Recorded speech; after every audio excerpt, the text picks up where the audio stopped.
Hello, my lovely Capricorns, and a very warm welcome to your annual forecast 2023 to 2024. The year starts out with Mercury retrograde in your sign, Capricorn, and also Mars is retrograde. So these are personal planets, and they affect us very personally. And for you, this is a wonderful opportunity for focusing upon your internal world, for not allowing other people to influence you too much, not that they usually do, but not allowing that, not getting so affected by your environment, but focusing upon what you want, upon what you need. It's resonating there with Pluto in your sign. And it's very much about slowing down the mental process, slowing down your mental chatter, however you can do it, whether it's by meditating or exercising, being in nature, being with animals, whatever it is that slows down the thinking process. It's wonderful for journaling, for writing, for doing anything creative and anything that takes you into that timeless zone, because you're very much ruled by time, Capricorn. Yeah, you often have your life structured. You like this structure and that structure. This is encouraging you just to explore non-linear energy and to go inside of you. It's going to be very powerful if you can do that. And then when Mercury goes direct after the 12th of the month, then the interactions with others are going to be more powerful because you'll feel more centered and able to be more true to yourself.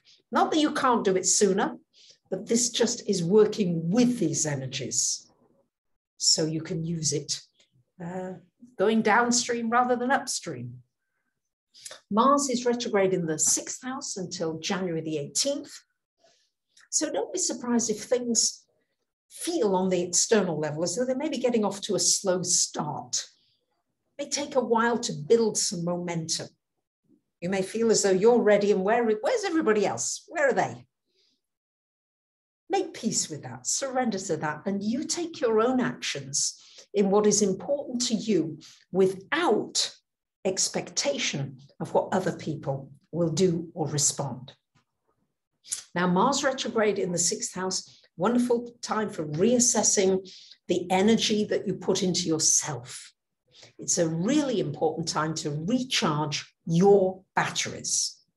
You love to give out, you love to give to others, but until the 18th, if you can, focus on charging yourself up.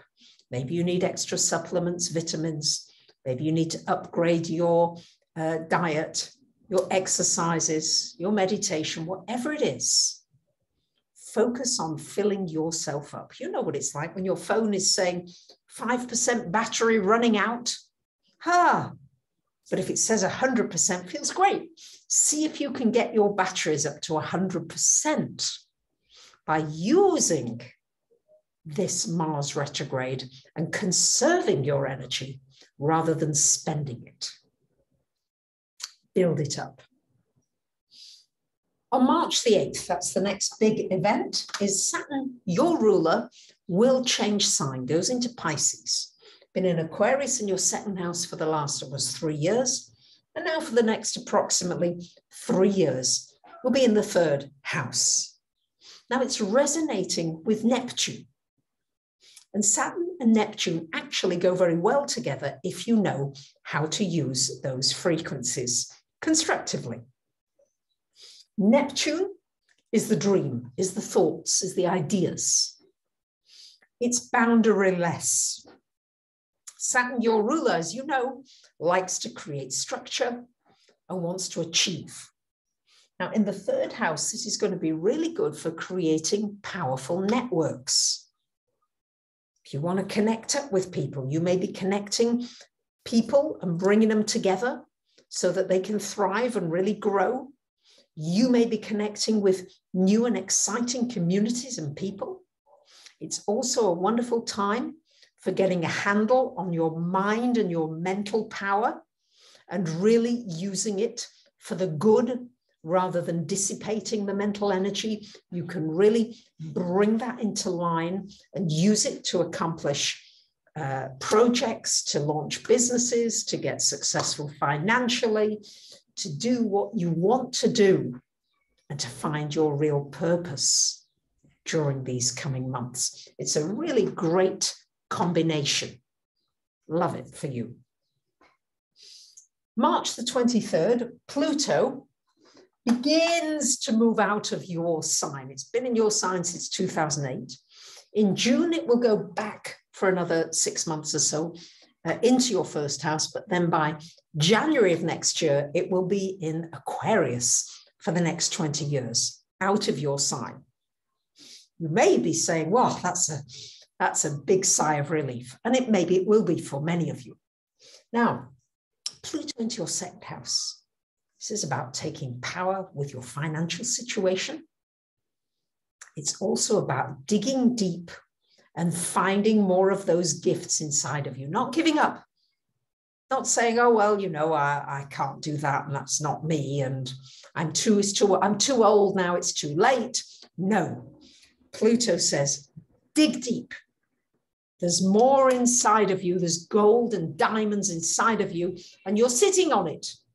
It's time to open that treasure chest, dig deep, and you'll be amazed what you'll find. Yes, it's a bit like I can't remember, is it the lilies? No, it's not. It's the lotus flower. They're surrounded in mud, and then from the mud comes this gorgeous, gorgeous flower. So it's almost like, yeah, there may be mud around some of the things. They may be old, maybe a little rusty. Dig it out. You have got gifts inside of you that other people can be empowered by, that you will enjoy sharing. April the 20th, we've got a solar eclipse happening in your fourth house, resonating with Jupiter. Now, this could be a new beginning to do with family, to do with home. You might be moving, you might be relocating, you might be renewing, upgrading, repairing. You might be renewing your family, meeting soul family, tribe family, expanding your family in some way, seeing the world as your family rather than just the small family that we've been conditioned to see. It's a wonderful time for getting in touch with your ancestry, where you come from, and really the power that that brings you, the protection that that also brings you when you tune into it, and this feeling of safety.